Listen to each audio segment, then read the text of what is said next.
la présentation du démarreur de batterie. Donc c'est un produit que j'ai acheté environ 35 € sur Amazon. On y trouve un petit guide d'utilisation dont le français, un petit câble USB, les pinces pour se connecter à la batterie. Au niveau des pinces, ici on a une ouverture de 3 cm et le démarreur. Pour vous donner une idée de la taille, vous voyez, c'est environ la largeur d'un smartphone et la longueur, vous voyez, c'est un petit peu plus court. Par contre, c'est plus épais.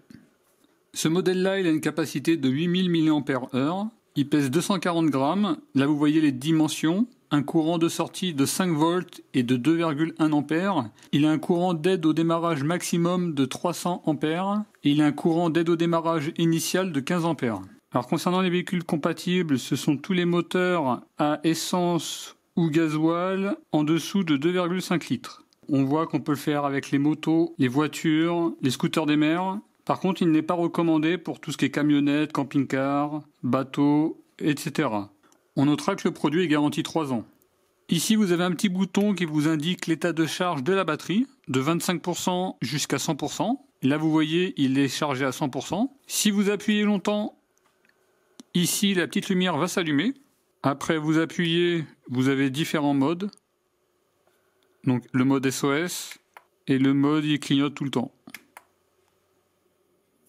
Ici vous avez 3 ports. Le premier c'est pour charger l'appareil. Vous pouvez utiliser le câble et après il vous faudra vous brancher soit un chargeur soit un ordinateur. À noter que le chargeur n'est pas fourni. Ici vous pouvez charger des appareils et comme cela ça va vous permettre de charger par exemple des appareils photo, des téléphones, etc.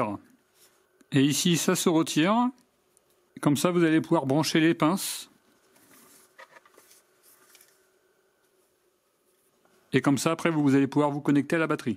Avant toute première utilisation, je vous invite à recharger entièrement la batterie, même si elle est indiquée à 100%.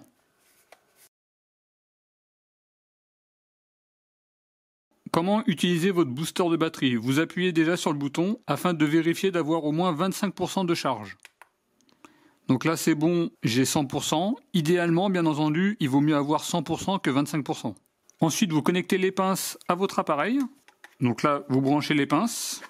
Ensuite, il faudra connecter la pince rouge sur la borne positive de votre batterie. Ensuite, vous connectez la pince négative sur la borne négative de votre batterie.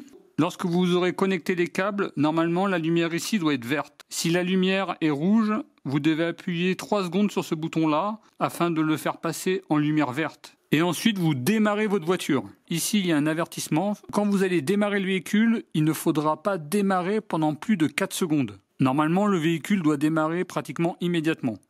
Alors, très important, imaginons que vous avez fait une tentative pour démarrer le véhicule et que le véhicule n'a pas démarré.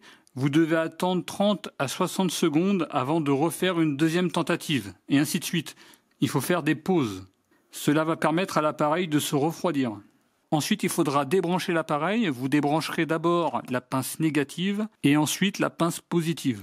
Imaginons que vous laissiez cet appareil dans votre voiture. Ce que je vous conseillerais, c'est de vérifier l'état de charge tous les 3 à 6 mois et de le recharger éventuellement. Voilà pour la petite présentation du démarreur de batterie. Prochainement, je ferai un test de démarrage sur une batterie à plat. Si vous avez ce genre de produit ou celui-ci, n'hésitez pas à mettre vos avis en commentaire. En tout cas, moi je vous remercie d'avoir regardé cette vidéo et je vous dis à très bientôt. Au revoir.